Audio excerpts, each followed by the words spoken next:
Hello बच्चों, अब हम लोग डिस्कस करेंगे anomalous behaviour of oxygen.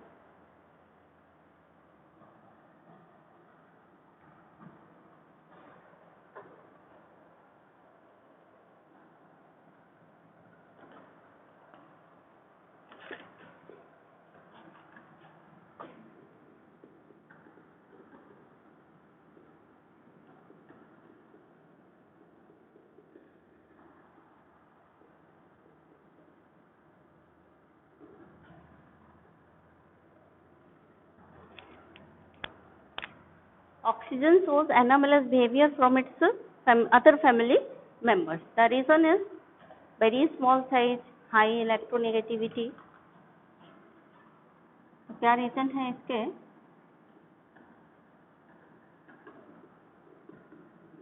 Small size and then high electronegativity of oxygen. Then third है high effective nuclear charge on oxygen atom.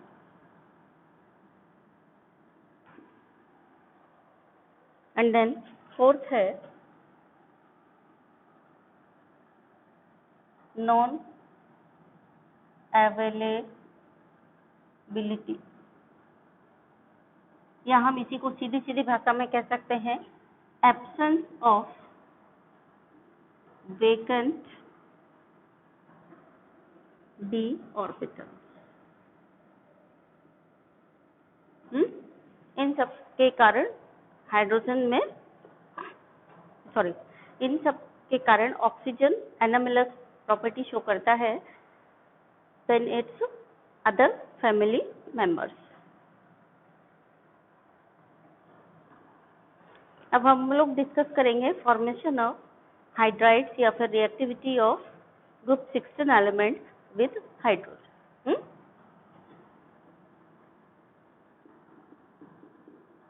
Reactivity of group 16 elements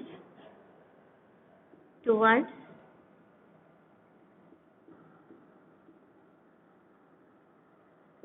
hydrogen.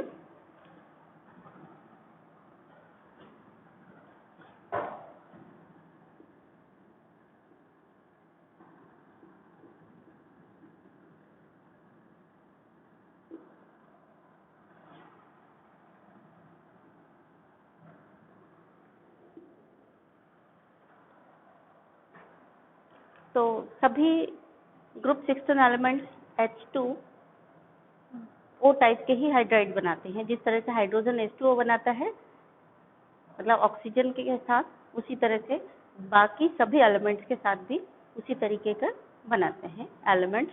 तो हम कह सकते हैं H2E टाइप के हाइड्राइड बनाते हैं। E क्या है यहाँ पर? E है ग्रुप 16 एलिमेंट्स, यानी ओल्ड स्टाइल से टिपो, ऑक्सीजन, सल्फर वगैरह। तो all for hydride of H2E type, ठीक है। Here E is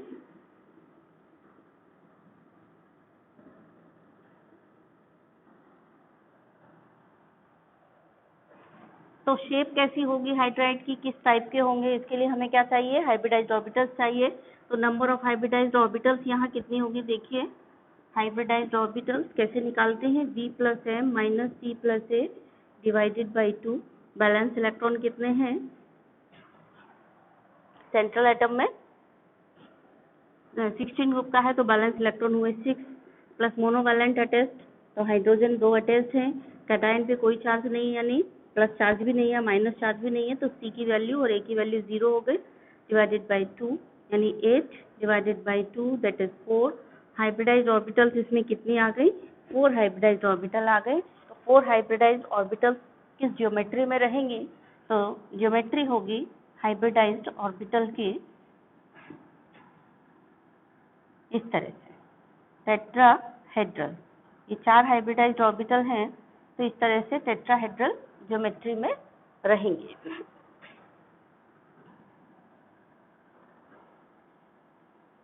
but bond कितने बन रहे हैं?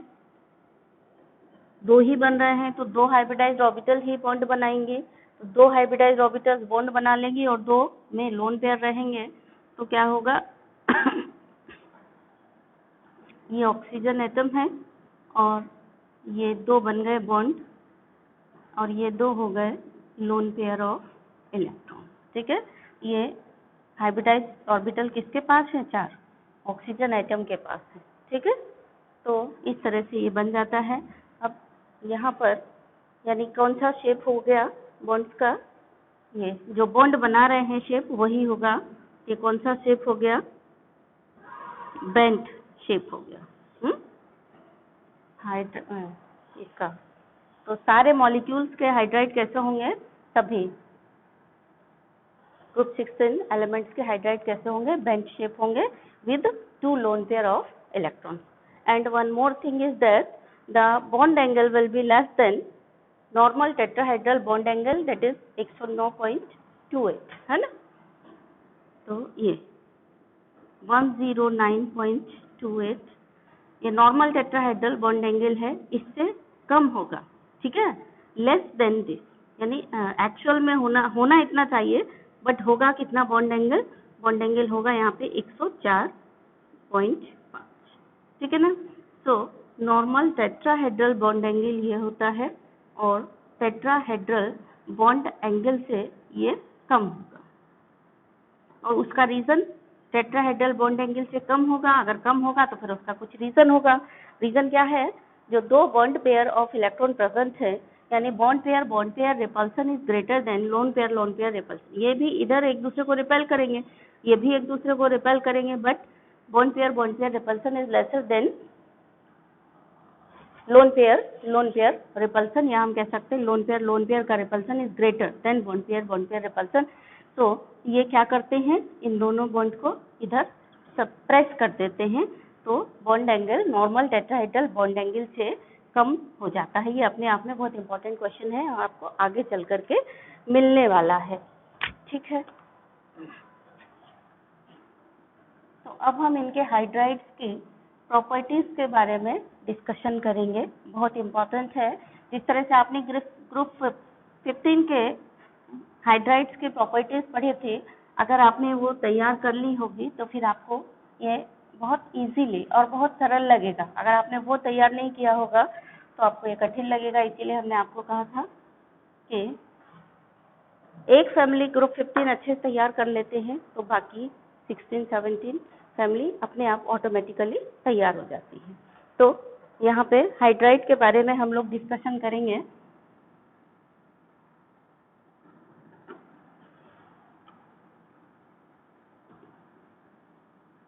हाइड्राइड्स के एसिटिक कैरेक्टर की बात करेंगे हम लोग। क्या क्या चीजें हमें डिस्कस करनी है एक साथ यहाँ पर लिख रहे हैं, जिससे कि एक एक पॉइंट को उठा करके डिस्कस करने में आसानी रहेगी, है ना।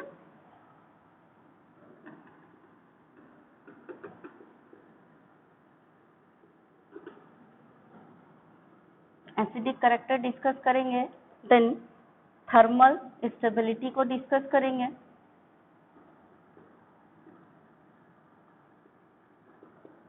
देन इसके बाद हम लोग डिस्कस करेंगे बॉन्ड एंगल को,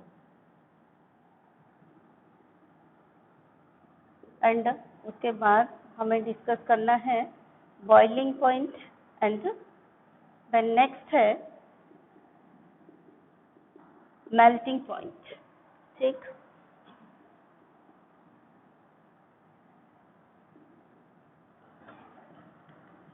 देन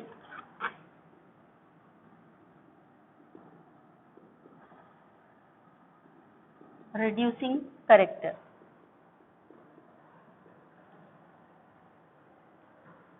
and then volatility। इतनी चीजें हमें इनके हाइड्राइड्स के बारे में डिस्कशन करनी।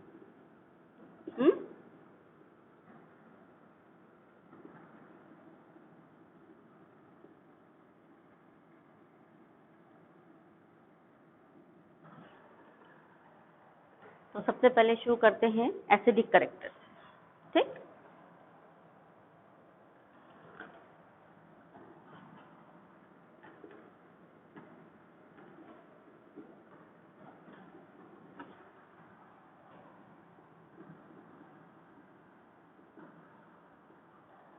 तो ऊपर से नीचे चलेंगे हम, कौन कौन से हाइड्राइड मिलेंगे?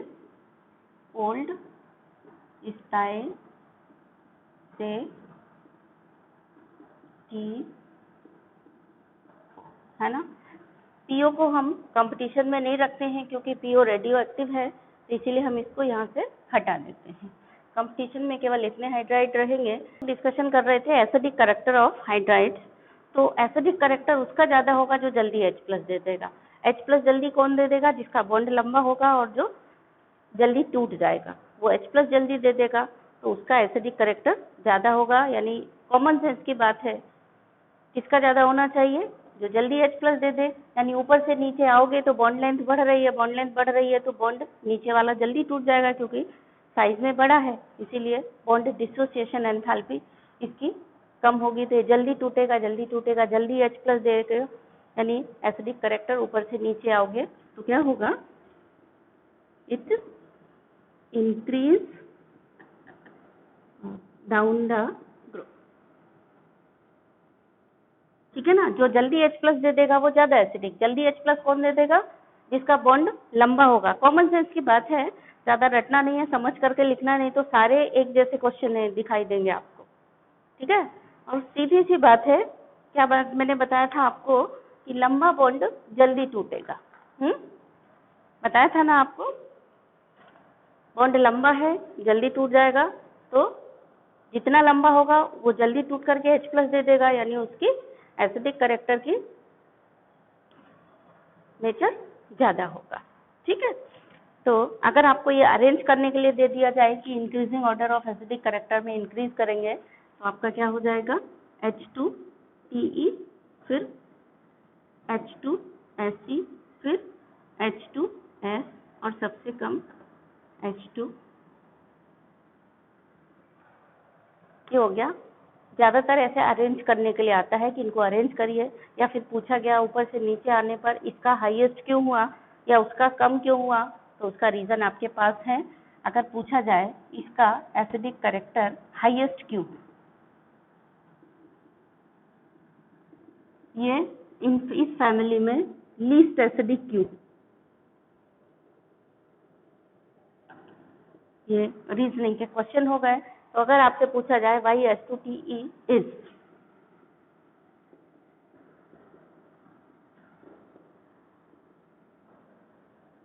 highest acidic among group 16 hydrides, group 16 hydrides में H2TE हाईएस्ट एसिडिक क्यों है, ये आपका टास्क है, ये आपको करके बताना है, ठीक है। क्यों हो गया, रीजन मैंने बता दिया। जब आप ऊपर से नीचे आते हैं साइज बढ़ता है, साइज बढ़ने के कारण बॉन्ड लेंथ बढ़ती है, और बॉन्ड लेंथ बढ़ने के कारण बॉन्ड स्ट्रेंथ घट जाती है, यानी बॉन्ड जल्दी टूट जाता है, इसीलिए H2TE is highest acidic.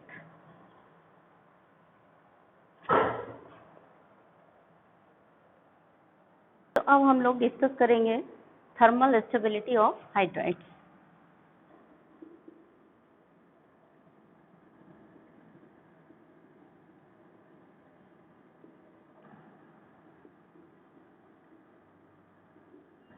Thermal stability का मतलब पहले समझना होगा आपको। थर्मल स्टेबिलिटी का मतलब ये हुआ कि अगर हम किसी भी हाइड्राइड को गर्म करें और वो टूटे ना, तो हम कहेंगे थर्मली स्टेबल है।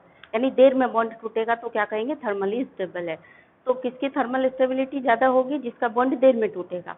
और हमेशा आपको बॉन्ड को कैसे याद रखना है, कौन सा बॉन्ड देर में टूटेगा, कौन सा जल्दी टूटेगा। मैंने आपको बताया था बॉन्ड लेंथ आप याद रखिए, चौक से याद रखिए कि कौन सा बॉन्ड जल्दी टूटेगा। आप चौक उठाइए, चौक से देखिए कौन सा बॉन्ड जल्दी टूटेगा। ये बड़ा बॉन्ड है, ये छोटा बॉन्ड है, इसको तोड़ने में कम एनर्जी लगेगी, जल्दी टूट जाएगा। और ये जो छोटा बॉन्ड है इसको तोड़ने में ज़्यादा एनर्जी लगेगी। तो थर्मल स्टेबिलिटी किसकी ज़्यादा है? जिसमें ज़्यादा एनर्जी लगे। इसमें और ज़्यादा लगेगी, इसमें और ज़्यादा लगेगी, ये नहीं साधारण टूटेगा। तो thermally stable, highest thermally stable कौन सा हो गया? चौक से याद रखिए कौन सा वाला हाईएस्ट थर्मली स्टेबल है? छोटा बॉन्ड हाईएस्ट थर्मली स्टेबल है। तो थर्मल स्टेबिलिटी किसकी ज़्यादा हो गई? ऊपर वाले की, यानी H2O की सबसे ज़्यादा हो गई। तो थर्मल स्टेबिलिटी की बात जब हम करेंगे तो H2O ओल्ड स्टाइल से T4। तो ऊपर से नीचे जब हम जाएंगे तो थर्मल स्टेबिलिटी घटेगी, यानी थर्मल स्टेबिलिटी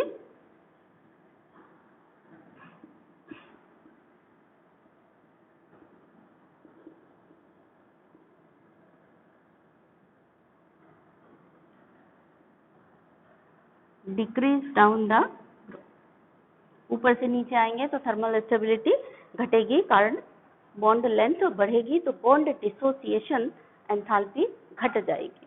ठीक है, तो thermal stability decrease down the group. अगर आपको इसको अरेंज करने के लिए आ गया कि इंक्रीजिंग ऑर्डर में लिखे या डिक्रीजिंग ऑर्डर में लिखे, कुछ भी आ सकता है। और अगर आप रट के लिखेंगे तो जरूर गलत हो जाएगा, अगर आप समझ के लिखेंगे तो गलत नहीं होगा। अरेंज इन इंक्रीजिंग ऑर्डर पूछ दिया, ठीक है। अब इंक्रीजिंग ऑर्डर में अरेंज करिए, कैसे करेंगे इंक्रीजिंग ऑर्डर में अरेंज? सबसे ज्यादा थर्मली स्टेबल को हमें उधर रखना है, यानी H2O, उससे कम वाले को यानी H2S ओल्ड स्टाइल से ठीक, H2TE को सबसे लास्ट। अगर यही आपसे पूछा गया डिक्रीजिंग ऑर्डर में लिखिए तो थर्मल स्टेबिलिटी सबसे कम किसकी है? इसकी है, तो आप उस हिसाब से लिखेंगे। अभी ये कैसा है? इंक्रीजिंग ऑर्डर है। इंक्रीजिंग ऑर्डर में अरेंज करना है तो ऐसे करना है। यही चीज पूछ दिया जाए अगर आपको, arrange in decreasing order of thermal stability,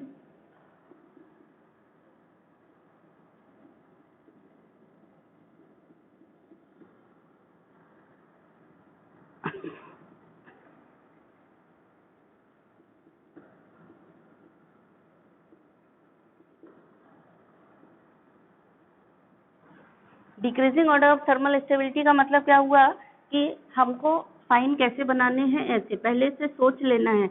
otherwise हमने सोचा भी सही, सब कुछ सही किया और ये साइन हमारे गलत लग जाते हैं।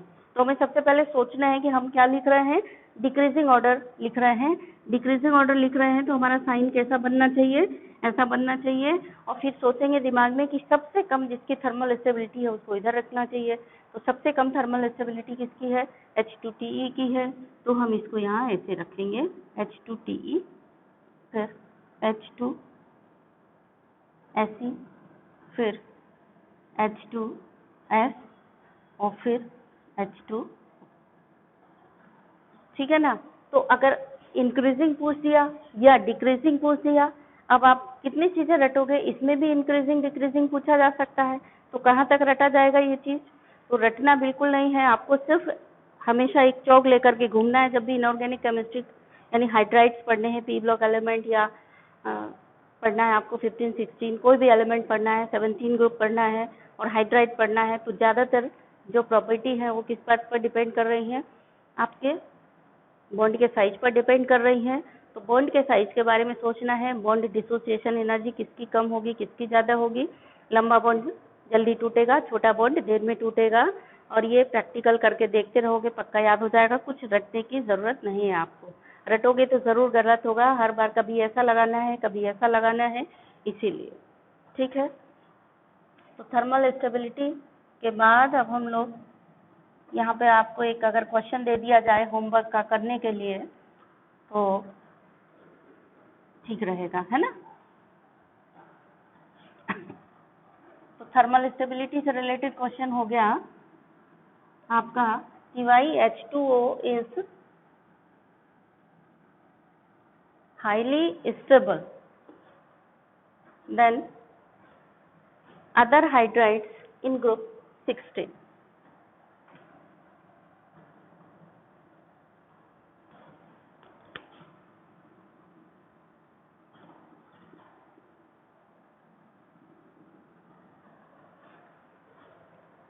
ठीक है, अब थर्मल स्टेबिलिटी के बाद हमारे पास क्या है नेक्स्ट, पहले होमवर्क का टास्क थर्मल स्टेबिलिटी पे लिख लीजिए। क्वेश्चन है आपके लिए होमवर्क का कि why H2O is much more thermally stable then H2S से H2O much more thermally stable कैसे है ये बताना है आप। ठीक है, सिंपल सी बात है, थर्मली स्टेबल है इसका मतलब आंसर इसी में छुपा हुआ है। जो थर्मली स्टेबल है उसका बॉन्ड छोटा है, इसीलिए वो थर्मली स्टेबल है। मतलब केमिस्ट्री में आधे से ज्यादा रीजनिंग क्वेश्चन ऐसे आते हैं जिनमें आंसर उसी में छुपा रहता है, क्वेश्चन में ही छुपा रहता है। आप क्वेश्चन को ध्यान से पढ़ लो और आंसर उसमें से देख करके ही लिख सकते हो। देखो H2S H2O में कौन थर्मली स्टेबल है, H2O थर्मली स्टेबल है। इसका रीजन क्या होगा, थर्मली स्टेबल कौन सा होता है, जिसका बॉन्ड छोटा होता है वो थर्मली स्टेबल होता है। तो साइज क्या हो गया, H2O का साइज छोटा होने के कारण ये ज्यादा थर्मली स्टेबल है।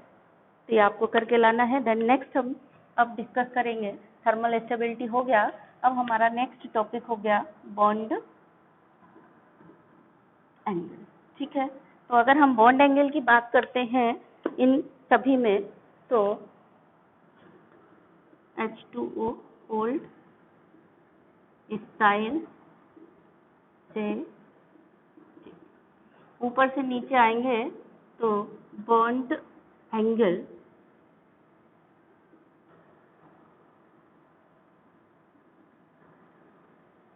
Decrease down the group.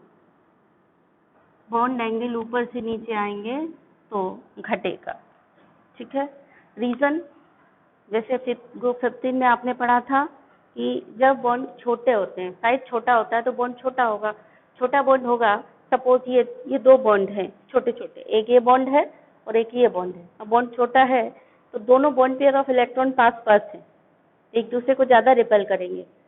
एक बॉन्ड पेयर ऑफ इलेक्ट्रॉन ये है, एक बॉन्ड पेयर ऑफ इलेक्ट्रॉन ये है। छोटा बॉन्ड रिपल्सन ज्यादा है, रिपल्सन ये इसको रिपेल करेगा, ये वाला बॉन्ड इसको रिपेल करेगा, यानी बॉन्ड पेयर एक दूसरे को रिपेल करेंगे तो बॉन्ड इस तरह से होगा, यानी बढ़ेगा। रिपल्सन के कारण कैसे होगा, बॉन्ड एंगल बढ़ जाएगा।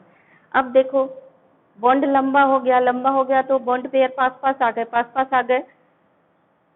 पहले पास थे सॉरी, अब दूर चले गए, बॉन्ड दूर चले गए तो अब क्या हुआ, रिपल्सन कम हो गया।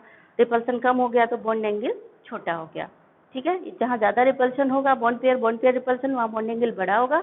बॉन्ड पेयर रिपल्सन कम होगा तो बॉन्ड एंगल छोटा हो जाएगा। अब बॉन्ड पेयर रिपल्सन कम क्यों हो गया, क्योंकि ऊपर से नीचे आते हो तो साइज बढ़ रहा है। देखो ऑक्सीजन का साइज, फिर सल्फर का साइज, ओल्ड स्टाइल से साइज बढ़ रहा, बॉन्ड एंगल मतलब बॉन्ड लेंथ क्या हो गई, H2O बॉन्ड लेंथ बढ़ गई तो रिपल्सन कम हो गया, रिपल्सन कम हो गया तो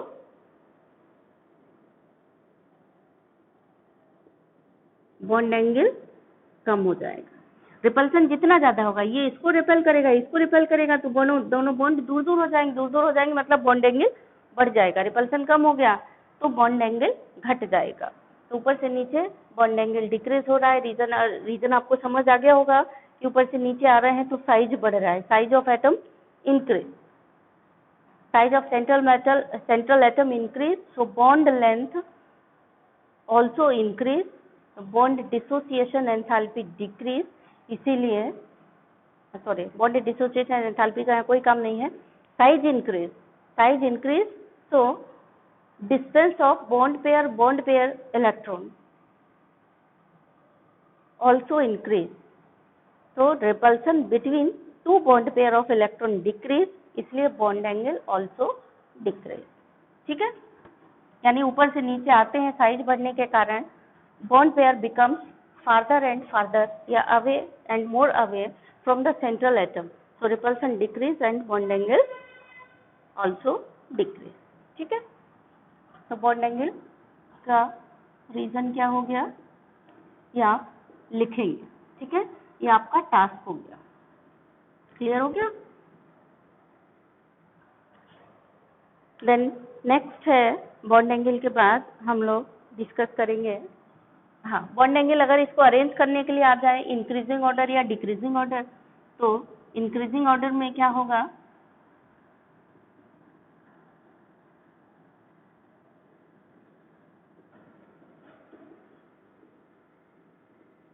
रटना बिल्कुल नहीं है, जहाँ रिपल्सन ज्यादा है वो सबसे ज्यादा होगा। Increasing order of bond angle का मतलब हुआ आपको निशान ऐसे लगाने, पहले से सोच लेना है कि ये साइन आपको ऐसे लगाने हैं। अब हाईएस्ट बॉन्ड एंगल किसका होगा, हाईएस्ट होगा H2O का, तो वो आपको इधर रखना है, यानी इंक्रीजिंग ऐसे सोच करके लगाना है हमेशा, H2O फिर H2S फिर H2Se और फिर H2T, यानी ये सबसे कम होगा हुआ, ये इंक्रीजिंग ऑर्डर हो गया।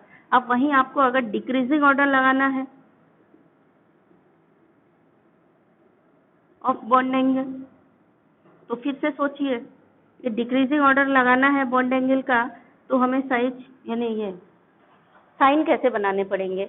डिक्रीजिंग ऑर्डर मतलब सबसे कम वाला उधर रखना है, और साइन कैसे बनाने पड़ेंगे, ऐसे बनाने पड़ेंगे decreasing order of bond angle. तो सबसे कम वाले बॉन्ड एंगल को उधर रखना है। सबसे कम बॉन्ड एंगल किसका है, H2TE का है, फिर H2Se का है, फिर H2S का है, एंड देन H2O का है। तो अगर आप ये साइन ध्यान करके बनाएंगे और लिखेंगे तो और समझ करके बनाएंगे तो आप कंफ्यूज नहीं होंगे, अदरवाइज आप कंफ्यूज हो जाएंगे, ठीक है। चलिए इसका आंसर भी मैं बता ही दे रही हूँ अगर आप कंफ्यूज होंगे तो। रीजन क्या हो गया यहाँ पर कि on moving down the size of central atom increase. So bond length also increase and bond pair of electrons becomes farther and farther then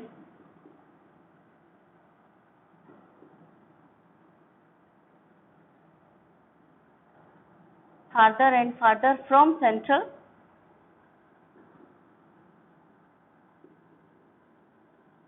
atom. Hence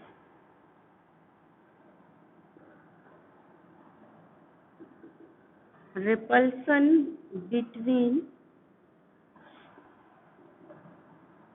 bond pairs decrease, so bond angle also decrease, ठीक है।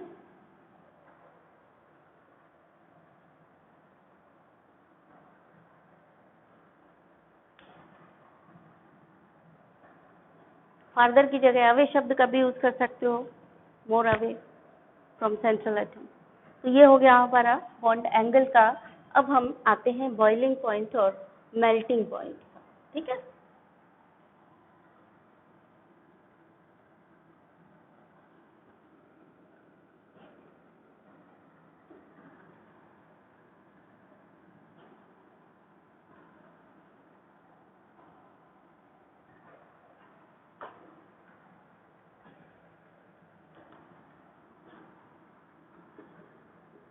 Boiling point की बात करेंगे तो old style यानी hydrides में तो क्या होगा बॉइलिंग पॉइंट में,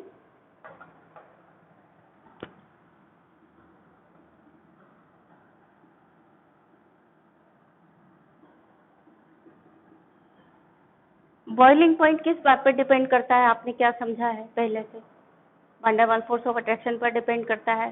तो van der Waals force of attraction किस चीज़ से बढ़ते हैं, साइज बढ़ता है, सरफेस एरिया बढ़ेगा तो van der Waals force of attraction बढ़ेंगे, तो क्या होगा बॉइलिंग पॉइंट बढ़ जाएगा। यानी ऊपर से नीचे आओगे तो बॉइलिंग पॉइंट क्या होना चाहिए, कॉमन सेंस की बात जो है झंडूबाम वाली, बढ़ना चाहिए, क्योंकि ऊपर से नीचे आ रहे हो, साइज का एटम का साइज बढ़ रहा है, सरफेस एरिया बढ़ रहा है, इसलिए van der Waals force of attraction भी बढ़ेंगे। तो यहाँ से यहाँ तो इंक्रीज होगा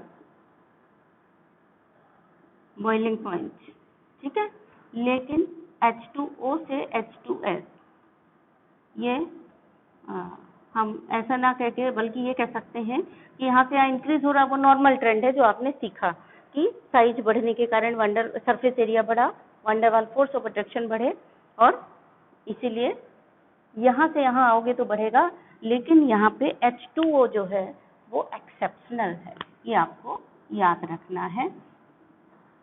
ये इसका कितना होता है, हाईएस्ट होता है। हाईएस्ट मतलब ये अगर अरेंज करने के लिए कहें, इंक्रीजिंग ऑर्डर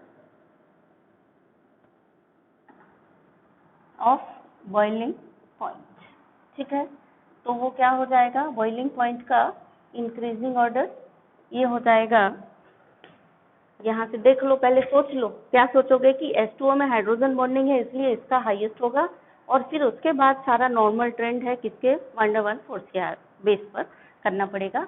तो जब आप अरेंज करेंगे तो आप ये ध्यान रखेंगे कि हाईएस्ट को आपको इधर रखना है, ठीक है ना, इंक्रीजिंग ऑर्डर बता रहे हो ना, तो सबसे ज़्यादा बॉइलिंग पॉइंट इधर, सबसे ज़्यादा बॉइलिंग पॉइंट इधर, मतलब हाईएस्ट कितना है, H2O का, फिर इसके बाद सबसे ज़्यादा इसका रहेगा H2TE का, फिर H2SE का, और फिर सबसे कम H2S का, ठीक है। तो ये हुआ अरेंज करने के लिए। यानी आपने यहाँ क्या समझा, पानी का हाईएस्ट बॉइलिंग पॉइंट हुआ और H2S का लीस्ट बॉइलिंग पॉइंट हुआ। तो दो क्वेश्चन तो यही हो गए आपके लिए, जो एक्सेप्शनल है वो क्वेश्चन हो गया। यानी ये क्वेश्चन हो गया, why water has highest boiling point among group 16 hydride, है ना, why H2O has highest boiling point among group 16 hydride, ठीक है। और एक क्वेश्चन ये हो गया कि H2S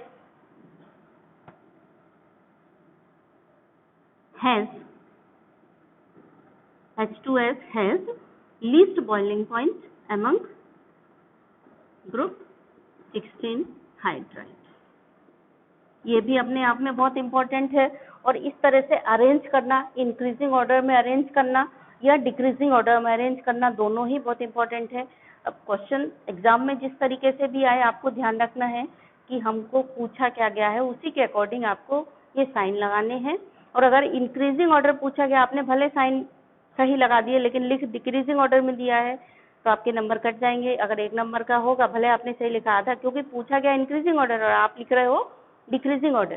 तो ये जो साइन है इनको सोच समझ करके बनाना है आपको, ठीक है। तो चलिए यहाँ पे आइए, ये तो हो गया इंक्रीजिंग ऑर्डर, ये हो गया, डिक्रीजिंग ऑर्डर भी आप बना ही लोगे। अब बात आती है हाईएस्ट बॉइलिंग पॉइंट क्यों होता है पानी का, क्योंकि इन सबका है, तो ये एक्सेप्शनल क्यों हो गया, जबकि इसको सबसे कम होना चाहिए बॉइलिंग पॉइंट, क्योंकि साइज में सबसे छोटा यही वाला मॉलिक्यूल है, लेकिन ऐसा नहीं है। तो उसका कारण क्या है, इसका कारण है हाइड्रोजन बॉन्डिंग, क्योंकि पानी के मॉलिक्यूल्स में क्या हो जाती है, ड्यू टू हाइड्रोजन बॉन्डिंग, और जिसमें भी हाइड्रोजन बॉन्डिंग होती है वो एसोसिएटेड फॉर्म में होता है। एसोसिएटेड फॉर्म मतलब एक दूसरे से ज्वाइन हो जाते हैं due to hydrogen bonding. So due to hydrogen bonding water molecules are found in associated form. Associated form क्या होती है, जैसे ये है,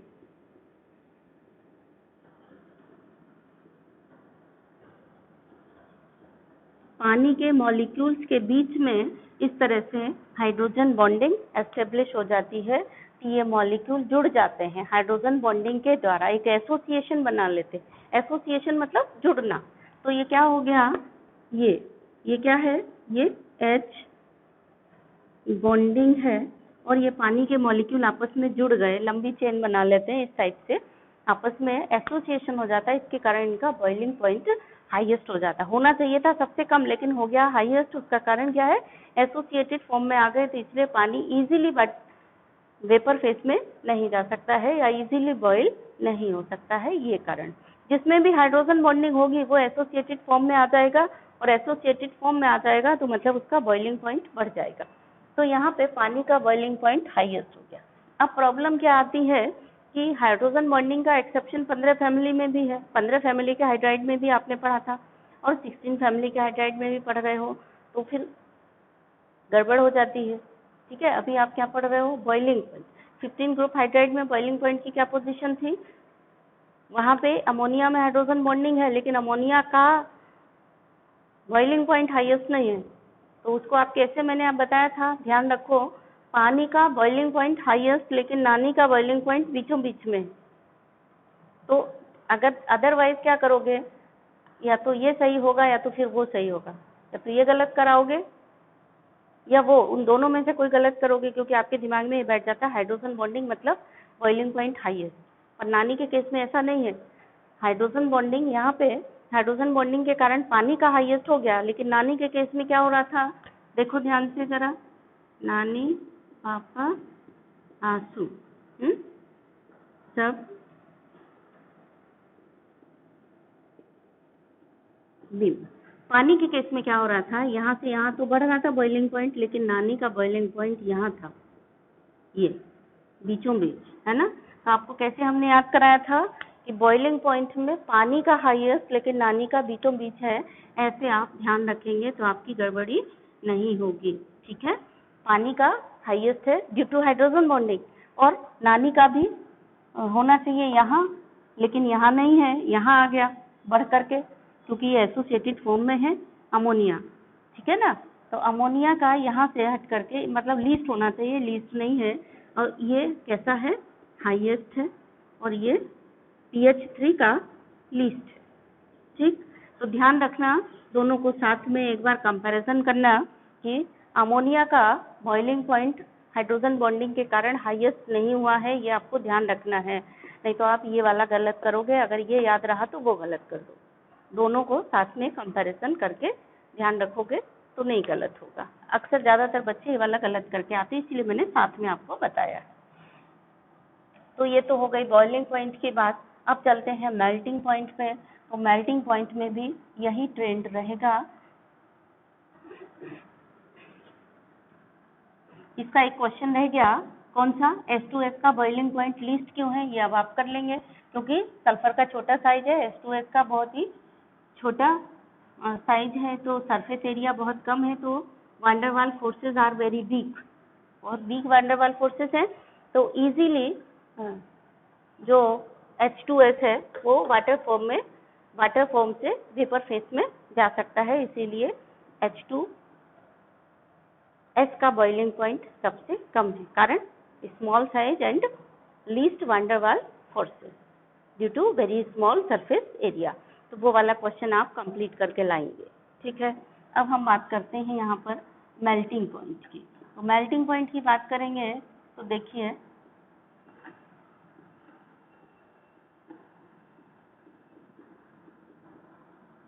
ऊपर से नीचे आएंगे तो वही चीज है, सरफेस एरिया बढ़ेगा तो मेल्टिंग पॉइंट भी बढ़ेगा। तो यहाँ भी वही है कि पानी का तो हाईएस्ट होगा, लेकिन पानी के बाद फिर ये तो हाईएस्ट है, एक्सेप्शनल केस हो गया, और H2S से H2T increase down the group. Melting point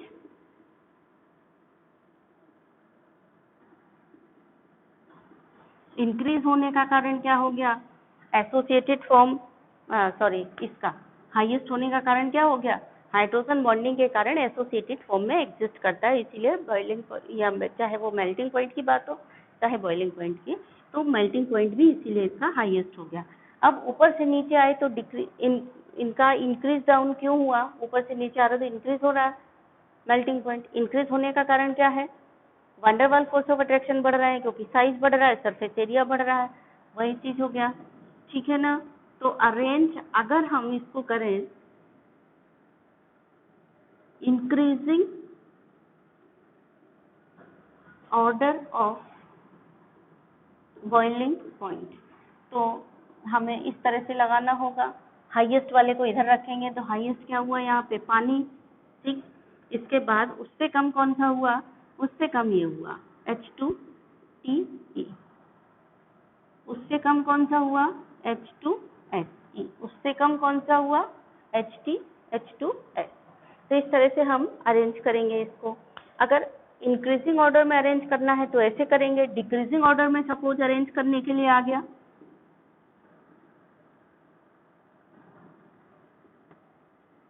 अब दो फैमिली में ऐसे वाले आपके कितने क्वेश्चन इकट्ठे हो गए होंगे, अरेंज इंक्रीजिंग ऑर्डर और डिक्रीजिंग ऑर्डर। तो अगर आपने इसको रटने की कोशिश की तो कभी याद नहीं होगा और क्वेश्चन 100% गारंटी से गलत ही होगा। अगर बेसिक चीज समझ करके आपने इसको पढ़ा है तो एकदम सही होगा। Arrange in decreasing order of, sorry यहाँ ठीक कर लीजिए बच्चों, ये मेल्टिंग पॉइंट है यहाँ पे, है ना, हम लोग मेल्टिंग पॉइंट की बात कर रहे हैं। तो decreasing order of melting point, तो मेल्टिंग पॉइंट में वही चीज है। पहले क्या सोचो कि हमें साइन किस तरह से लगाने हैं। डिक्रीजिंग ऑर्डर है, डिक्रीजिंग ऑर्डर है मतलब हमको सबसे कम वाला उधर रखना है, सबसे कम उधर रखना है, तो साइन हमारे ऐसे लगेंगे, ऐसे सोचना है। तो सबसे कम मेल्टिंग पॉइंट किसका होगा, आप सोचो। पहले आपने ऐसे लिख लिया H2O, H2S, H2TE, फिर देखोगे कि मेल्टिंग पॉइंट या बॉइलिंग पॉइंट दो ही चीजों से देखते हैं, वान डेर वाल्स फोर्स और क्या, हाइड्रोजन बॉन्डिंग। तो हाइड्रोजन बॉन्डिंग हाईएस्ट हो जाता है, सब जगह हाईएस्ट हो रहा है। देखिए बॉइलिंग पॉइंट हाईएस्ट हुआ, यहाँ मेल्टिंग पॉइंट भी हाईएस्ट हो रहा है। पानी की फैमिली में मेल्टिंग पॉइंट में भी hydrogen bonding highest, hydrogen bonding के कारण हाईएस्ट हो गया, और बॉइलिंग पॉइंट भी हाइड्रोजन बॉन्डिंग के कारण हाईएस्ट हो गया। किसकी फैमिली में, पानी की फैमिली में। लेकिन नानी की फैमिली, उधर नानी की फैमिली में क्या हुआ था, मेल्टिंग पॉइंट तो हाईएस्ट हो गया है हाइड्रोजन बॉन्डिंग के कारण, लेकिन बॉइलिंग पॉइंट हाईएस्ट नहीं हुआ। बॉइलिंग पॉइंट नानी की फैमिली में बीचों बीच है।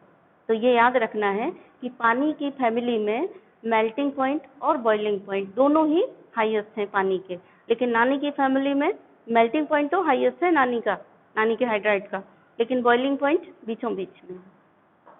तो सबसे कम वाला कौन हुआ, फिर ये वाला हुआ। तो हमें सबसे कम वाला इधर सोच करके रखना है, बिना सोचे नहीं रखना है। H2SC, फिर H2TE, और सबसे हाईएस्ट हो गया H2O। कि पहले देखा कि ये हाईएस्ट हो जाएगा, और फिर सोचोगे कि यहाँ से यहाँ साइज बढ़ रहा है तो सरफेस एरिया बढ़ेगा, van der Waals force of attraction बढ़ेंगे, तो बॉइलिंग पॉइंट हो या मेल्टिंग पॉइंट हो, दोनों वही। अब हम किसकी बात करेंगे, रिड्यूसिंग कैरेक्टर ऑफ हाइड्राइड। तो रिड्यूसिंग कैरेक्टर में फिर से वही सिंपल से बेसिक से समझना है आपको, तो एक भी चीज रटनी नहीं है, सारी चीजें बहुत सिंपल है। रिड्यूसिंग कैरेक्टर किसका ज्यादा होगा, हमने आपको क्या समझाया था, हाइड्राइड के केस में कैसे देखना है रिड्यूसिंग कैरेक्टर, जिसका H जल्दी दे दे रिड्यूस करने के लिए। दूसरे को 10th में आपने यही तो पढ़ा है, किसी को रिड्यूस करना मतलब H कोई भी दे देगा तो वो रिड्यूस दूसरे को कर देगा।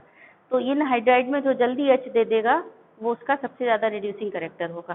तो सबसे ज्यादा रिड्यूसिंग कैरेक्टर कौन का होगा, जो जल्दी दे देगा। तो इसका मतलब क्या हुआ, फटाफट आप बताएंगे, साइज से कंपैरिजन करेंगे तो H2TE बॉन्ड जल्दी टूटेगा, यानी सबसे ज्यादा रिड्यूसिंग कौन सा हुआ, H2TE। लंबा बॉन्ड जल्दी टूटेगा, सिंपल सी बात, भाषा में आप उसको याद रखिए और मन में ट्रांसलेट करके लिख दीजिए, ठीक है ना।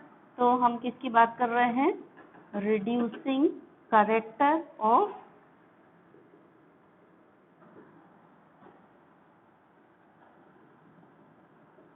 Hydride.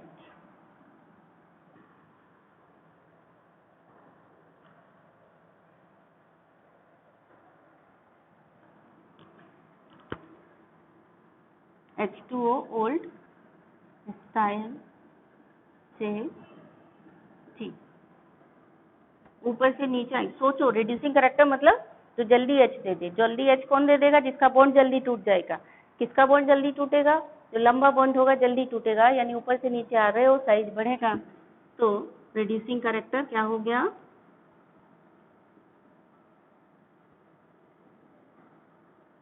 Increase down the growth.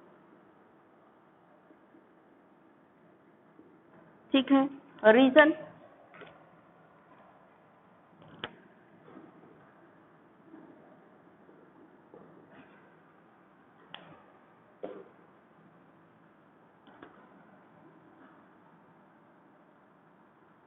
on moving down size of atom,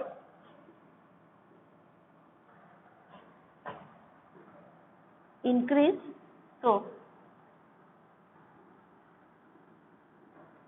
bond length also increase. Hence bond dissociation energy decrease. Hence H2PE bond will be weakest.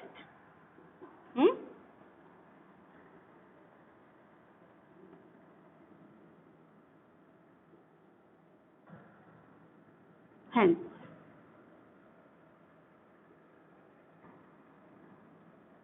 reducing character will be highest for H2PE।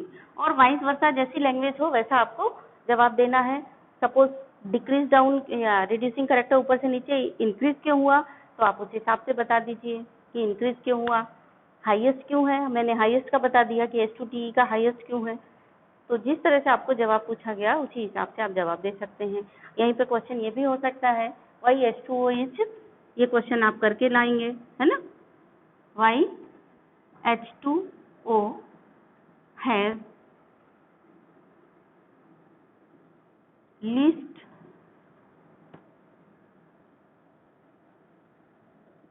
Reducing character या less reducing than H2O, H2S, ऐसा भी हो सकता है। ठीक है। among group 16 hydrides, या question हो गया why H2O is less reducing than H2S। ठीक है। इस तरह से वाइस वर्सा जो भी क्वेश्चन हो, ये क्वेश्चन का जवाब आप लिख करके भेजेंगे हमें। ठीक। अब आ गया बात किसके, रिड्यूसिंग करेक्टर हो गया वोलेटाइलिटी की। वोलेटाइलिटी बहुत इंपॉर्टेंट है। तो वोलेटाइलिटी में ट्रिक ये है, बहुत कंफ्यूजन है बच्चों, है, पढ़ लेते हैं खूब और भूल जाते हैं। तब क्या करना है, आपको किसी चीज से कोरिलेट करके उसको याद कर लीजिए जो लंबे समय तक याद रहे। तो बॉइलिंग पॉइंट वाला पॉइंट आपको बड़ी जल्दी याद हो जाता है। क्यों, उसमें सीधी सी बात है कि एसोसिएटेड फॉर्म में है तो देर में बॉइल होगा, मॉलिक्यूल्स पास पास है। वोलेटाइलिटी बॉइलिंग पॉइंट का जस्ट अपोजिट होगा। ठीक है। वोलेटाइल का मतलब होता है कि जो जल्दी वेपर्स में कन्वर्ट हो गया वो ज्यादा वोलेटाइल, और जो देर में कन्वर्ट हुआ वो कम वोलेटाइल। तो हाईली वोलेटाइल कौन होगा, जहाँ पे फोर्स ऑफ अट्रैक्शन कम होंगे।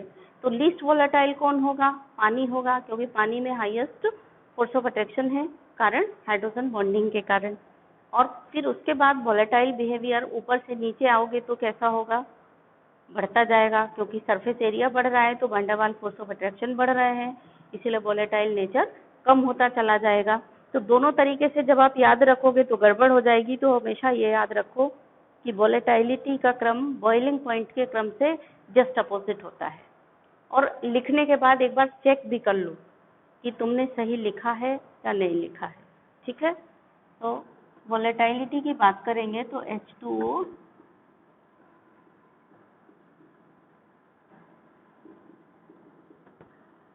ऊपर से नीचे आ रहे हो तो क्या बढ़ रहा है, साइज इंक्रीज हो रहा है।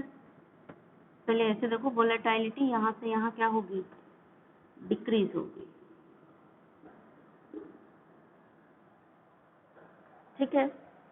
और H2O ये एक्सेप्शनल होता है हाइड्रोजन बॉन्डिंग के कारण। H2O एक्सेप्शनल है, H बॉन्डिंग है, इसमें H बॉन्डिंग है, तो ये कहाँ चला जाएगा, ये यहाँ आ जाएगा, यानी H2O यहाँ होगा, यानी ये कैसा होगा, लीस्ट वोलेटाइल। ठीक है, ये ध्यान रखना है आपको। बाकी कॉमन सेंस की बात है कि जब आप ऊपर से नीचे आए हो, साइज बढ़ रहा है तो सरफेस एरिया बढ़ रहा है, सरफेस एरिया बढ़ रहा है तो one by one force of attraction बढ़ रहा है, फोर्स ऑफ अट्रैक्शन बढ़ रहा है, मतलब मॉलिक्यूल वेपर फेज में नहीं जाएगा, वेपर फेज में नहीं जाएगा तो वोलेटिलिटी कम हो रही है, यानी ऊपर से नीचे आ रहे हो तो वोलेटिलिटी डिक्रीज हो रही है, और यहाँ एसोसिएटेड फॉर्म में है तो ये लीस्ट वोलेटाइल हो गया। तो वोलेटिलिटी का अगर अरेंज करने के लिए दिया जाए कि अरेंज इन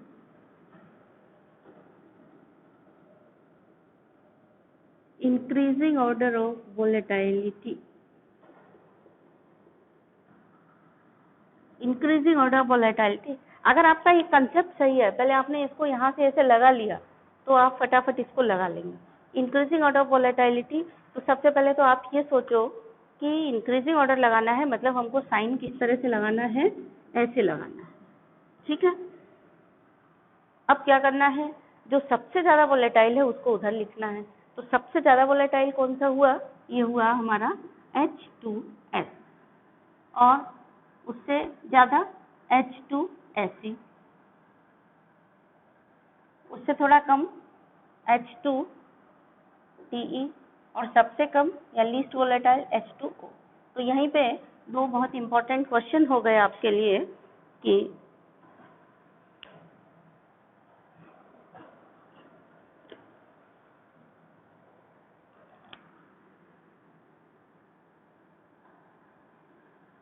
ये हो गया why H2S is highest volatile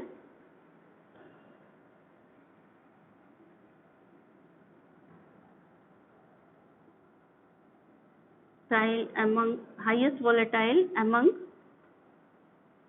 group 16 hydrides. और यहाँ क्वेश्चन हो गया why H2O is least volatile among group 16 hydrides. ठीक है, तो H2S हाईएस्ट वोलेटाइल क्यों हो गया, क्योंकि छोटा सा ऑक्सीजन का छोटा सा सल्फर का साइज है और सरफेस एरिया H2S मॉलिक्यूल का बहुत छोटा है। और H2S कैसा है, डिस्क्रीट मॉलिक्यूल है। कभी कभी ये भी पूछा जाता है, इसी को दूसरे तरीके से कैसे पूछ सकते हैं यही क्वेश्चन को, कि why H2S is gas at room temperature and H2O is liquid at room temperature, यहाँ से भी क्वेश्चन हो सकता है।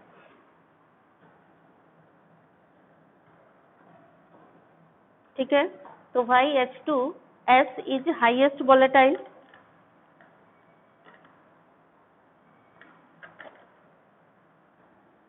पानी लीस्ट वोलेटाइल क्यों हो गया, इसका लिखते हैं पहले फिर उसका लिखते हैं। ठीक है, तो पानी के लिए लिखेंगे क्यों कि वाटर मॉलिक्यूल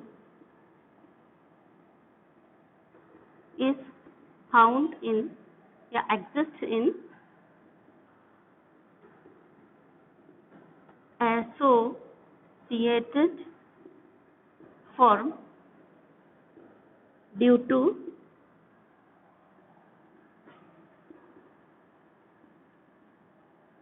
हाइड्रोजन बॉन्डिंग। और जब आप ऐसा लिखेंगे तो इसके साथ में इसका डायग्राम भी बना दीजिए, है किस तरह से, ऐसा वाला।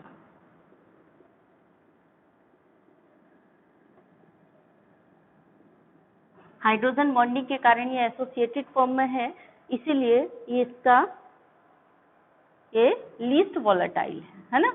तो is exists in associated form due to hydrogen bonding, hence H2O is least volatile। ठीक है, अब बात आती है H2S की, तो H2S exists as discrete molecule, ये एक शब्द याद रखिए, डिस्क्रीट का मतलब होता है अकेला अकेला मॉलिक्यूल, अकेला मॉलिक्यूल। यहाँ पे देखो एक के साथ एक जुड़ गए हैं तो ये एसोसिएटेड कहलाया, और H2S कैसा होता है, अकेला अकेला रहता है, यानी डिस्क्रीट, अकेला मतलब डिस्क्रीट मॉलिक्यूल। तो H2S exists as discrete molecule and size of sulfur is very small. So there is only very weak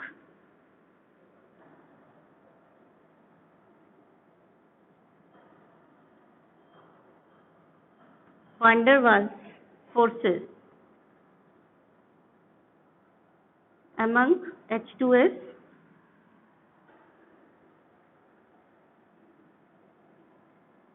molecules. So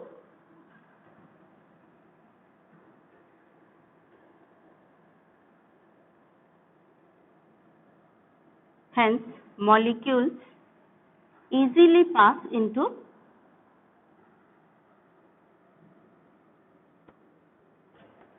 vapor phase.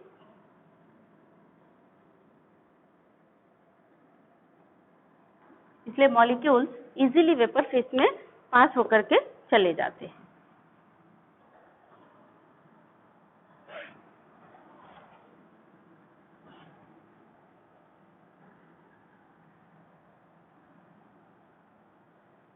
तो वोलेटाइलिटी का क्रम हमेशा बॉइलिंग पॉइंट के क्रम से उल्टा होता है, ध्यान रखिए।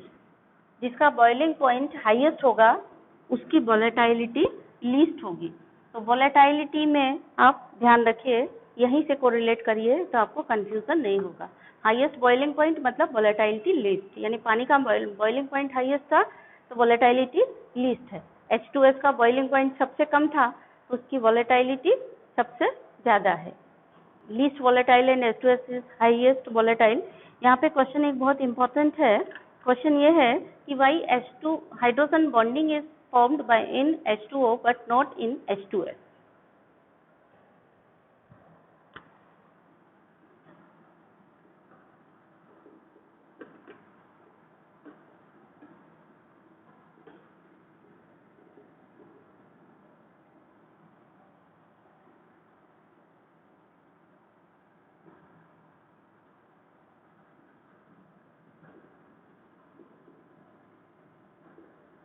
H2O में हाइड्रोजन बॉन्डिंग होती है लेकिन H2S में नहीं होती है।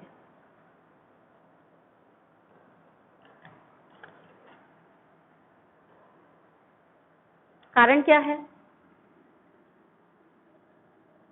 ऐसा उसमें भी पूछा गया था नानी की फैमिली में कि NH3 में हाइड्रोजन बॉन्डिंग होती है लेकिन PS3 में नहीं होती है। तो जो रीजन वहाँ फिट हुआ था वही रीजन यहाँ फिट होगा।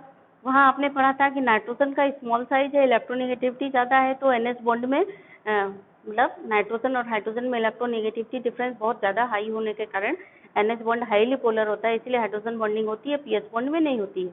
वही रीजन यहाँ पर लागू होगा कि ऑक्सीजन की इलेक्ट्रोनेगेटिविटी बहुत हाई है तो O और H में इलेक्ट्रोनेगेटिविटी डिफरेंस बहुत ज़्यादा है, तो OH bond is highly polar. Highly polar होने के कारण क्या हो गया, यहाँ हाइड्रोजन बॉन्डिंग हो गई, लेकिन H2S में क्या है, इलेक्ट्रोनेगेटिविटी कम है, सल्फर और हाइड्रोजन में इलेक्ट्रोनेगेटिविटी डिफरेंस कम है, इसीलिए बॉन्ड में पोलैरिटी भी कम है, इसीलिए ये इसमें हाइड्रोजन बॉन्डिंग नहीं होती है। ठीक है ना।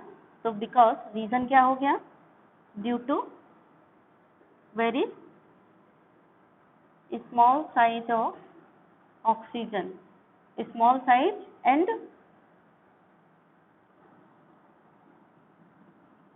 high electronegativity in oxygen. OH bond is highly polar, so H bonding is formed in H2O molecules, but in case of H2S, in H2S sulfur has larger size and less electronegativity, so SH bond is very less polar, यानी polarity in SH bond is very less.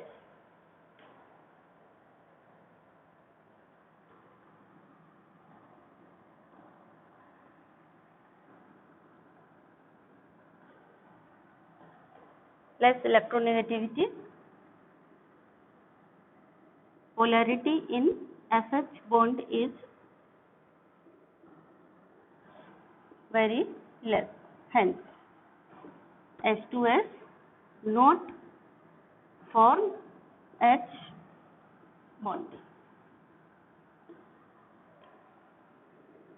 ठीक है, अब देखते हैं एक दो और question बचे होंगे आपके लिए असाइनमेंट के लिए, उनको आप करके लाएंगे. हाँ, एक बहुत इम्पोर्टेंट क्वेश्चन हो गया कि why water exist as liquid at room temperature but H2S is gas at room temperature. ठीक है, ये अच्छा क्वेश्चन है, इसको आप करके लाएंगे इस होमवर्क में.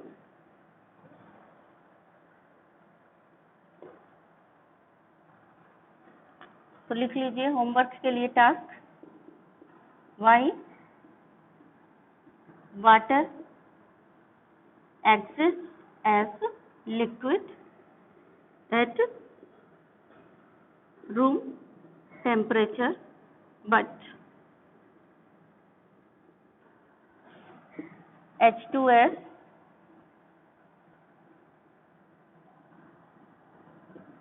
exists as gas.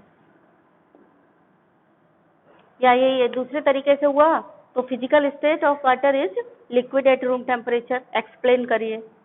तो दूसरे तरीके से यही क्वेश्चन हो गया.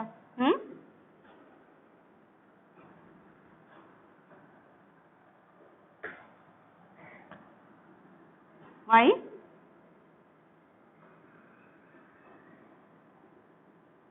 physical state of water is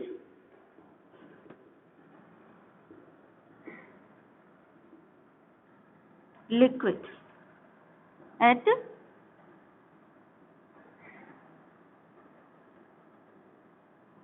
room temperature. चाहे ऐसे पूछा जाए चाहे ऐसे पूछा जाए, जवाब एक ही होगा, पूछने का तरीका बस अलग अलग होगा. अब एक यहाँ पे बहुत इंपॉर्टेंट क्वेश्चन रह गया है, SF6 और SF4 के बारे में एक बहुत इंपॉर्टेंट क्वेश्चन आता है यहाँ पर, सल्फर हेक्साफ्लोराइड के बारे में. एक तो दोनों के स्ट्रक्चर ड्रॉ करने के लिए आ सकते हैं कि इनके स्ट्रक्चर ड्रॉ करिए. अगर स्ट्रक्चर ड्रॉ करने के लिए आया तो देखिए कैसे करेंगे. स्ट्रक्चर ड्रॉ करने के लिए आपको हाइब्रिडाइज्ड ऑर्बिटल्स पता होनी चाहिए और ज्योमेट्री पता होनी चाहिए. अगर ये आपका सही है तो आप सही करेक्ट स्ट्रक्चर ड्रॉ कर सकते हैं. तो SF6 एंड SF4, तो इसमें हाइब्रिडाइज्ड ऑर्बिटल्स कितनी निकलेंगी देखिए. वैसे आपको वर्बली निकालना है, लिख करके नहीं निकालना होता है. 6 वैलेंस इलेक्ट्रॉन हो गए सल्फर में और मोनोवैलेंट अटैच हो गए 6, यानी 6 और 6 12 डिवाइडेड बाई 2 6, यानी हाइब्रिडाइज्ड ऑर्बिटल्स यहाँ पे कितनी निकलेंगी 6 निकलेंगी. तो हाइब्रिडाइज्ड ऑर्बिटल्स क्या हो गया, V + M - C + A divided by 2, balance electron 6 plus monovalent 6, charge ना प्लस का है तो 0 हो गया, माइनस का चार्ज भी नहीं है वो भी 0 हो गया, ये दोनों 0 हो गए, डिवाइडेड बाई 2. तो कितना हो गया 12 डिवाइडेड बाई 2 यानी 6, यानी हाइब्रिडाइज्ड ऑर्बिटल आई कितनी 6. अब 6 हाइब्रिडाइज्ड ऑर्बिटल्स हैं तो किस ज्योमेट्री में रहेंगे, तो इनके ज्योमेट्री क्या रहेगी, 6 वाली हाइब्रिडाइज्ड ऑर्बिटल्स की ज्योमेट्री रहती है ऑक्टाहेड्रल ज्योमेट्री रहती है ये.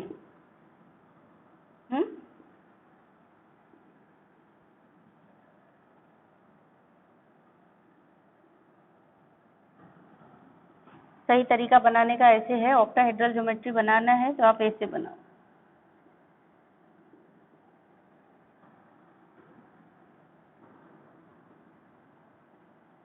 ठीक है, और इसके बाद इनको हाइब्रिडाइज्ड ऑर्बिटल। ये तो हो गई आपकी ऑक्टाहेड्रल ज्योमेट्री, ठीक है। और ये हो गई 6 हाइब्रिडाइज्ड ऑर्बिटल। अब 6 की 6 बॉन्ड बना रही हैं, 6 की 6 बॉन्ड बना रही हैं, तो सारे के सारे बॉन्ड पेयर हो गए। तो सल्फर यानी SF6 का शेप क्या हुआ,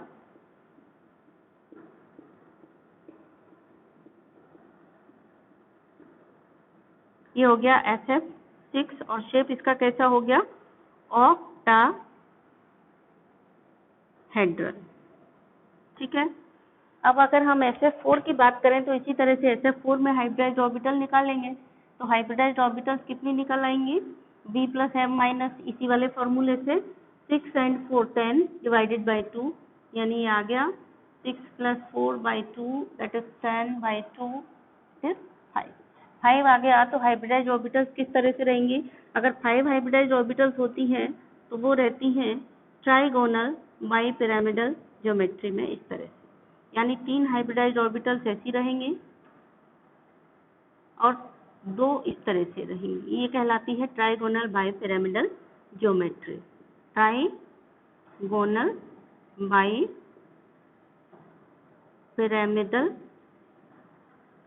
ज्योमेट्री। बच्चों याद रखिए हमेशा ज्योमेट्री और शेप अलग अलग हो भी सकते हैं, सेम भी हो सकते हैं। अगर जितने हाइब्रिडाइज्ड ऑर्बिटल हैं उतने ही बॉन्ड बन रहे हैं तो ज्योमेट्री और शेप सेम होगी। अगर हाइब्रिडाइज्ड ऑर्बिटल्स ज्यादा हैं, बॉन्ड कम बन रहे हैं, यानी लोन पेयर है, तो शेप अलग हो जाएगी। शेप वो होगी जो बॉन्ड से बन रही है, लोन पेयर को देख करके शेप नहीं देखते हैं। तो यहाँ देखेंगे हाइब्रिडाइज्ड ऑर्बिटल्स निकली 5, हाइब्रिडाइज्ड ऑर्बिटल्स हैं आपकी 5, लेकिन बॉन्ड बनने के लिए है 4 बॉन्ड बनने के लिए, इसका मतलब इसमें एक लोन पेयर ऑफ इलेक्ट्रॉन है। लोन पेयर ऑफ इलेक्ट्रॉन है तो हमें ये डिसाइड करना पड़ेगा, यानी याद रखना पड़ेगा कि लोन पेयर कहाँ रहेगा, बॉन्ड पेयर कहाँ रहेगा। इस तरह के स्ट्रक्चर में लोन पेयर यहाँ रहेगा और ये जो 4 बॉन्ड बनेंगे, अगर आप यहाँ से देखेंगे तो ये सीसो जैसी डिजाइन बन रही है, तो शेप होगी वो सीसो शेप होगी। और देखिए किस तरह से होगा, ये ट्राइगोनल और ये बाइपिरामिड, मतलब 2 बॉन्ड। और ट्राइगोन में यहाँ पर रहेगा लोन पेयर, यानी इस तरह, और ये बॉन्ड रहेंगे F F F और F। अब अगर आप इसको ध्यान से देखो, थोड़ा पलट के रख दो, एक पलट के रखोगे तो आप इसको ऐसे रखोगे, है ना, और एक ऐसा, ये ऐसा चला जाएगा। एक बच्चे को यहाँ बिठा दो, एक बच्चे को यहाँ बिठा दो, तो बच्चों वाला झूला हो गया ना सीसो शेप। तो ये याद रखो सीसो शेप। कहाँ से देखो, इसको थोड़ा सा पलट दो, बेस देख लो, ये बेस में चला गया तो ये सीसो शेप बन गया। देखिए ध्यान से, ऐसा हो गया F F F F। तो ये शेप कौन सा हो गया, सीसो शेप हो गया। बच्चे जो झूला झूलते हैं पार्क में, एक बच्चा यहाँ एक बच्चा यहाँ बैठा है, ऐसे ऐसे झूलते हैं ना, वही वाला शेप कहलाता है सीसो शेप। तो ये सीसो शेप हो गया। तो यही एक तो सिंपली आ गया क्वेश्चन ड्रॉ करने के लिए कि SF4 और SF6 को ड्रॉ करिए। तो ये तो सारी बेसिक चीजें हैं, बेसिक चीजें अगर आपको याद होंगी तो आप स्ट्रक्चर ड्रॉ कर सकते हो। तो सीधे सीधे आप स्ट्रक्चर ड्रॉ करेंगे अगर स्ट्रक्चर पूछा। अगर पूछा गया हाइब्रिडाइजेशन, तो ऐसे हाइब्रिडाइज्ड ऑर्बिटल्स निकालेंगे। फिर हाइब्रिडाइजेशन कैसे निकालेंगे, 5 हाइब्रिडाइज्ड ऑर्बिटल है तो एक हो गई S, एक S ऑर्बिटल शामिल होगी। फिर 3 मैक्सिमम P शामिल होंगी, तो P कितनी है, P3 होती है, तो sp3। अभी 3 P और एक S, टोटल 4 हुई, एक और बची तो D, यानी हाइब्रिडाइजेशन हो गया sp3 ये वाला, ठीक है। और यहाँ पे हाइब्रिडाइजेशन कौन सा होगा, एक S ऑर्बिटल 6 में से, फिर P की 3 हो गई, टोटल हो गई 3 और एक 4, अब D की 2 बची तो sp3 D2 हाइब्रिडाइजेशन होगा यहाँ पर। कभी कभी हाइब्रिडाइजेशन भी पूछा जाता है, तो हाइब्रिडाइजेशन हाइब्रिडाइज्ड ऑर्बिटल्स की संख्या से हम इजीली निकाल सकते हैं। ये ऑक्टाहेड्रल शेप है, वो सीसो शेप है, दोनों के शेप पूछे जाएंगे तो आप डायरेक्ट शेप ही बना देंगे। ये सब लिखने की जरूरत नहीं होती, ये तो आपका समझने की चीज है ये वाली। अगर ज्योमेट्री पूछी जाए तो ज्योमेट्री बनाओ और शेप बनाओ, ज्योमेट्री नहीं पूछी जाए, सिर्फ शेप पूछी जाए तो सिर्फ शेप बनाइए, ज्योमेट्री मत बनाइए। Accordingly to situation, according to situation आपको आंसर देना है। अब यहाँ पे एक बहुत इंपॉर्टेंट क्वेश्चन आता है जो SF6 और SF4 को कंपैरिजन करके हमें निकालना होता है। क्वेश्चन क्या है देखिए, ये बहुत इंपॉर्टेंट A+ ग्रेड का क्वेश्चन है और कई तरीके से पूछा जाता है। सीधा सीधा नहीं पूछा जाता है, इसको घुमा फिरा करके कई तरीके से पूछ सकते हैं। तो कौन कौन से तरीके हुए? क्वेश्चन है why SF4 can be hydrolysed.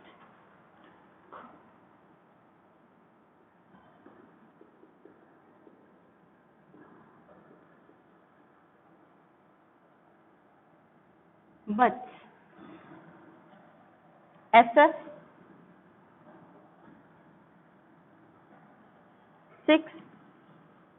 can not be hydrolyzed।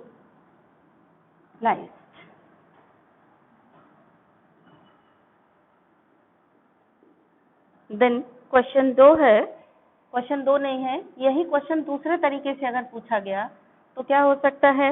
Y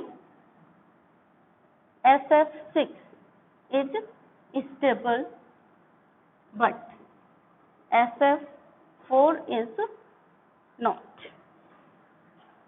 या फिर यही क्वेश्चन ऐसे पूछा जा सकता है कि why SF6 is used in electric generators. Electric generators में SF6 को क्यों यूज करते हैं, या वाइस वर्सा क्वेश्चन और कई तरीके से यहाँ पे पूछा जा सकता है।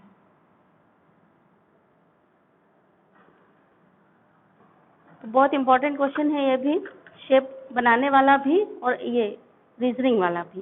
तो देखिए कैसे जवाब देंगे आप। SF6 में क्या हो रहा है?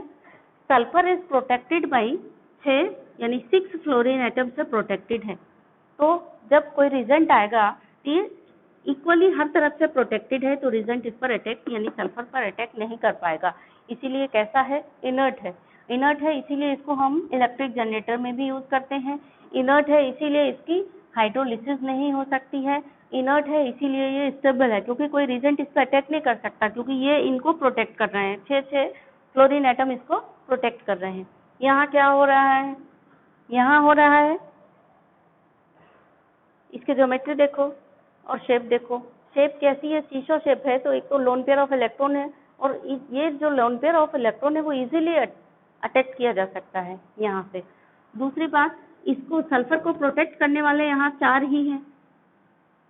सल्फर को प्रोटेक्ट करने वाले यहाँ पर 4 ही हैं, ठीक है।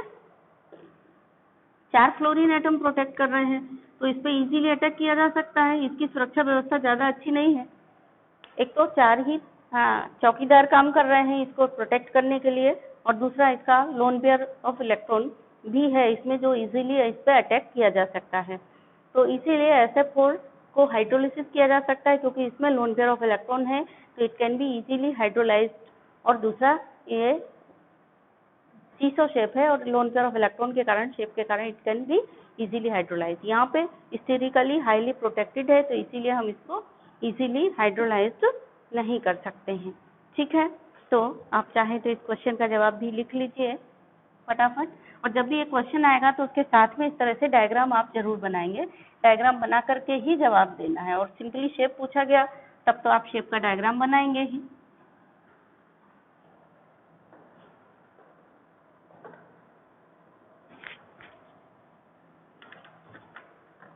तो रीजन क्या हो गया? इन SF6 there are 6 fluorine atoms. So sulfur is sterically protected. Hence cannot be attacked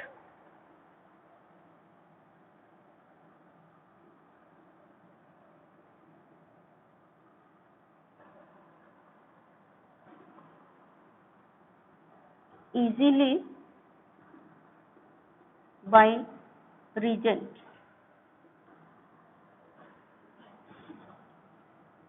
while SF4 have only 4 atoms only 4 F atoms.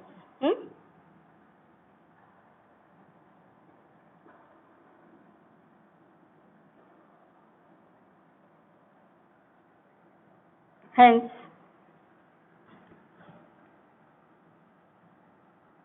a reagent can easily attack on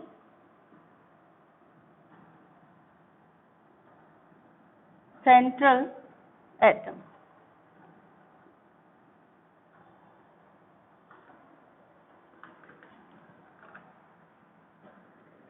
Hence, SF4 can be